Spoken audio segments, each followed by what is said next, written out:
तबकों के बीच बसे एक दूरदराज के गांव में एक सरल लेकिन उल्लेखनीय दरवाजा मौजूद था जिसे ज्ञानोदय का पोर्टल कहा जाता था।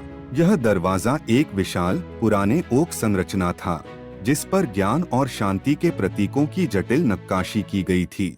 गांव के बुजुर्गों और दार्शनिकों का मानना था कि इस दरवाजे के पीछे एक पवित्र कक्ष है जहां व्यक्ति ज्ञान और आध्यात्मिक विकास प्राप्त कर सकते हैं। पीढ़ियों से दूर दूर से लोग जीवन के गहन सवालों के जवाब पाने की उम्मीद में गांव की यात्रा करते रहे हैं।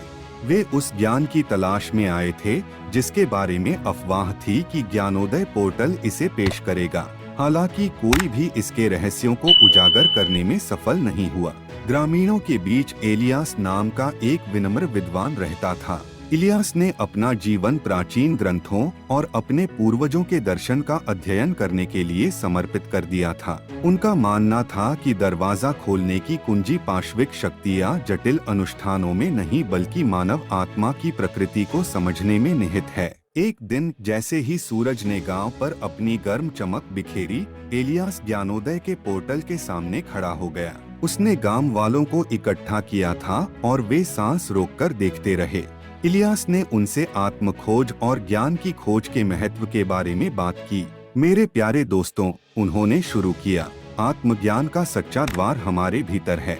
हम जिन उत्तरों की तलाश कर रहे हैं वे इस दरवाजे के पीछे नहीं हैं, बल्कि हमारे अपने दिल और दिमाग के भीतर हैं।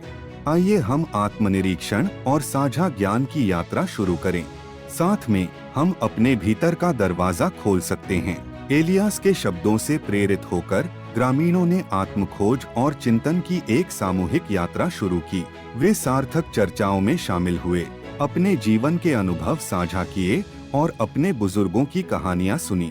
उन्होंने एक दूसरे से सीखा और जैसे जैसे उन्होंने सीखा, गांव में बदलाव आना शुरू हो गया।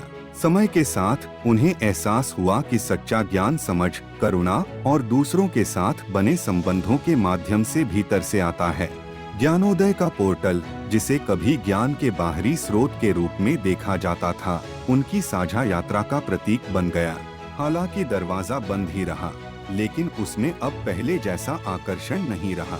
ग्रामीणों को पता चल गया था कि आत्मज्ञान की कुंजी किसी भौतिक दरवाजे के पीछे नहीं, बल्कि उनके और उनके साझा अनुभवों के भीतर है।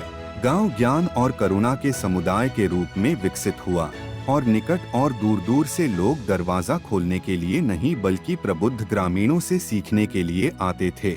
इस साधारण गांव में आत्मज्ञान का सच्चा अर्थ दिल और दिमाग की एकता में पाया गया। एक ऐसी यात्रा जिसके लिए किसी जादुई दरवाजे की आवश्यकता नहीं थी, बल्कि साझा ज्ञान और मानवीय संबंध की शक्ति की आवश्यकता थी।